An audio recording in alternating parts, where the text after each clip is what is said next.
আমাদের পুরুষতান্ত্রিক সমাজে কন্যা সন্তান জন্মালেই এখনো ভালোভাবে নেওয়া হয় না। অনেক সময় মনে করা হয় কন্যা সন্তান মানেই বোঝা, কারণ বড় করে তাকে বিয়ে দিতে হবে, অনেক খরচা। কিন্তু কন্যা সন্তানকেই অনেকে ঘরের লক্ষ্মী মনে করে খুশি মনে বরণ করে। এমন ঘটনাও ঘটে, ঠিক যেরকম ঘটল মুর্শিদাবাদের জঙ্গিপুরে। কন্যা সন্তান জন্ম নয়, বেজায় খুশি সদ্যজাতের বাবা আমিনুল ইসলাম ও দাদু আনিসুর শেখ।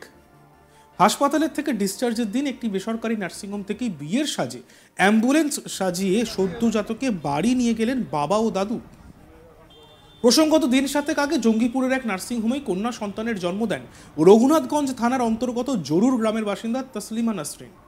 সেই খবর গ্রামে পৌঁছতেই গ্রামের সাজো সাজো রব পড়ে যায়। আনন্দে মেতে ওঠে পরিবারের সমস্ত সদস্যরা। পরবর্তীতে শুক্রবার 13 সেপ্টেম্বর দুপুরে মা এবং মেয়েকে ছেড়ে দেয় চিকিৎসক। তারপরেই বিয়ের সাজে অ্যাম্বুলেন্স সাজিয়ে মা এবং মেয়েকে জঙ্গিপুরের নার্সিংহোম থেকেই জরুর গ্রামের উদ্দেশ্যে নিয়ে গেলেন পরিবারের লোকজন। বাবা আমিনুল ইসলাম ও দাদু আনিসুর শেখ তারা জানালেন, সমাজকে বার্তা দিতে চান, কন্যা সন্তান মানে সমাজের বোঝা নয়। কন্যা সন্তানের বাবাদের সর্বদা সুখেই রাখেন ঈশ্বর।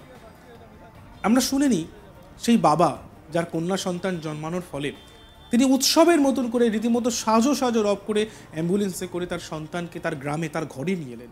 সেই বাবা আমিনুল ইসলাম কি বলছেন? যে আজকে আমার মেয়ে হয়েছে ওই জন্য যে সমাজের বার্তা দিয়ে যায় যে কন্যা সন্তান কোনো বোঝা না। হ্যাঁ, যে কন্যা সন্তান একটা মানে খুশির খবর যে সংসারে আসে কন্যা সন্তান।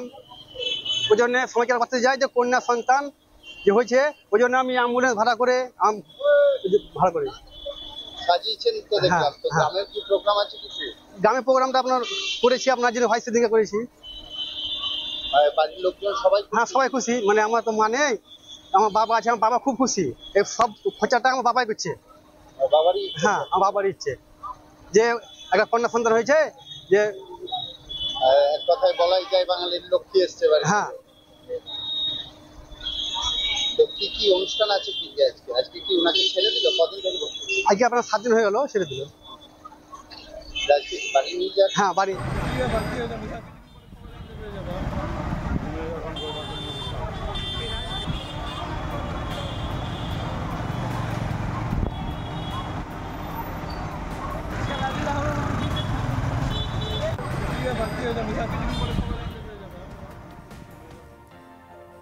এই সন্তানকে জন্ম দেওয়া বাবা অর্থাৎ যার নাতনি আনিসুর শেখ, তিনি দাদু, তিনি কি বলছেন আমরা শুনব। আমরা খুশিতে, আমার একটা লাতি হয়েছে, একটা লাতিন হয়েছে, খুশিতে সাজিয়েছি। আজকে কি হয়েছে? নাতনি হয়েছে? নাতনি হয়েছে, আগে লাতি হয়েছে, এখন নাতনি হয়েছে। মেয়ে হওয়ার আনন্দে? মানে মেয়ে হওয়ার আনন্দে। তো সেই কারণে কি করেছেন আপনারা? আমরা খুশি, একটা লাতি একটা লাতনি। মেয়ে হয়েছে। আজকে কি বাড়ি নিয়ে যাচ্ছে? বাড়ি নিয়ে যাচ্ছি নার্সিংহোম থেকে। আপনাদের বাড়ি কোথায়? জরুর। তো সমাজে তো দেখা যায় যে মেয়ে হলে অনেকের সংসারে একটা ভার চেপে যায়, অনেক কিছু কথোপকথন আছে। তো এই চিন্তা ভাবনাটা না, আমার মেয়ে, আমার 3টাই মেয়ে, আমি তাও খুশি। আমার ছেলে নাই, আমার 3টাই মেয়ে, তা আমি অনেক খুশি। আমি খুব সুখে আছি, শান্তিতে আছি। মানে সমাজকে এই বার্তাই দিতে চাইবেন? হ্যাঁ, মেয়ের বাবা সবসময় সুখী থাকে, আপনার দুঃখী কোনোদিন থাকে না, সুখী থাকে। আল্লাহ তাকে সুখী রাখে। এ বিষয়ে আমাদের প্রতিনিধি গোপাল ঠাকুরের একটি প্রতিবেদন আমরা দেখব। বিয়ের বাড়ির সাজে অ্যাম্বুলেন্সকে ফুল দিয়ে সাজিয়ে রীতিমতো উৎসব মুখর পরিবেশ তৈরি করে সদ্যজাত কন্যা সন্তান এবং স্ত্রীকে বাড়ি নিয়ে গেলেন পিতা আমিরুল ইসলাম। জানা যায় যে 7 দিন আগে রঘুনাথগঞ্জের জরুর গ্রামের এক মহিলা তসলিমা নাসরিন প্রসব যন্ত্রণা নিয়ে একটি জঙ্গিপুরের বেসরকারি নার্সিংহোমে ভর্তি হন এবং তারপরে একটি কন্যা সন্তানের জন্ম দেন। এরপরেই খুশির হাওয়া পরিবারে এবং খুশিতে আত্মহারা পিতা আমিরুল ইসলাম এবং তারপরেই 7 দিন পর শুক্রবার দিন সেই বাচ্চা এবং স্ত্রীকে চিকিৎসক ছুটি দিলে রীতিমতো অ্যাম্বুলেন্স গাড়িকে বেলুন দিয়ে এবং ফুল দিয়ে সাজিয়ে, যা রীতিমতো বিয়ের বাড়িতেই সাধারণত দেখা যায়, সেই রকম একটা পরিবেশ তৈরি করে তার সদ্যজাত কন্যা সন্তান এবং স্ত্রীকে হাসপাতাল থেকে ছুটি করে নিয়ে বাড়ি যান। আর এই উৎসবমুখর পরিবেশ একটি তৈরি করেন। আর এই উৎসবমুখর পরিবেশে তার পরিবারের অন্যান্য সদস্য, প্রতিবেশী এবং আত্মীয় পরিজনরা রীতিমতো এই অনুষ্ঠানের মধ্যে সামিল হন। যে সাধারণত আমরা দেখি যে কোনো পরিবারে কন্যা সন্তানের জন্ম হলে সাধারণত পিতার মুখ এবং পরিবারের সদস্যদের বিষাদের একটা সুর থাকে, এবং অন্যদিকে কোথাও যেন কন্যা সন্তানের চেয়ে পুত্র সন্তান হলে অনেকটা খুশির আবহাওয়া দেখা যায় সাধারণত বিভিন্ন জায়গায়, এবং আমরা সেই ছবিও দেখে এসেছি। কিন্তু এখানে অন্য একটি ব্যতিক্রমী চিত্র দেখা যায় এই আমিরুল ইসলামের পরিবারে, যেখানে আমিরুল তার কন্যা সন্তান হওয়ায় রীতিমতো খুশি এবং তার পরিবারের সদস্যরা। আর খুশিতে আত্মহারা পিতা আমিরুল ইসলাম রীতিমতো হাসপাতাল চত্বরে একটি উৎসবমুখর পরিবেশ তৈরি করেছেন তার এই ছোট্ট প্রয়াসের মাধ্যমে।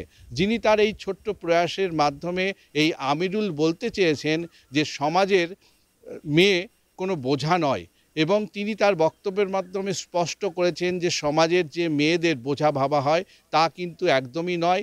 মেয়ে এবং ছেলে দুজনারই সমান সমাজে অধিকার রয়েছে, এবং দুজনকেই সমানভাবে পড়িয়ে লিখিয়ে সমাজের উপযুক্ত করে তোলাটাই বাবা মার প্রধান দায়িত্ব এবং কর্তব্য।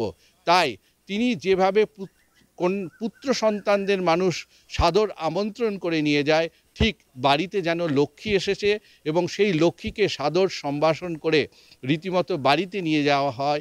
আর এই প্রয়াসের ছোট্ট উদ্যোগ গ্রহণ করেছেন এই আমিরুল ইসলাম। তিনি বলেছেন যে সমাজের কেউ বোঝা নয়, সমাজের প্রতিটা মুহূর্তে সমাজের গুরুত্বপূর্ণ ভূমিকা বহন করে এই কন্যা সন্তান। তাই কন্যা সন্তানকে অবহেলা নয়, তাকে কাছে এবং বুকে টেনে নিয়ে তাকে সঠিক লালন পালন করে তাকে মানুষের মতো মানুষ তৈরি করায় মা বাবার প্রধান দায়িত্ব এবং কর্তব্য। তাই কন্যা সন্তান হোক আর পুত্র সন্তান হোক, সমান অধিকার তাদের প্রাপ্য, এবং তাদের সমান অধিকার দিয়ে সমান সম্মানের সাথে গ্রহণ করা প্রত্যেক বাবা মার দায়িত্ব এবং কর্তব্য এই সমাজের প্রতি। অন্যদিকে যে ফুল এবং বেলুন দিয়ে যে অ্যাম্বুলেন্স গাড়ি সাজিয়েছেন এবং উৎসবের আবহাওয়া তৈরি করে রীতিমতো নার্সিংহোমের চিকিৎসক থেকে কর্তৃপক্ষ, অন্যদিকে কর্মচারীরা তাকে এই ভূয়সী প্রশংসা করেছেন। আর এই ছবি রীতিমতো দেখা গেছে এক অভিনব প্রয়াস, তা রীতিমতো সামাজিক মাধ্যমে ভাইরাল হয়েছে। আর সামাজিক মাধ্যমে ভাইরাল হওয়ার পরেই নেটিজেনরা, স্থানীয় মানুষজনেরা, প্রতিবেশী, আত্মীয় দেখতে থাকুন আজ তাক বাংলা, সাবস্ক্রাইব করতে ভুলবেন না।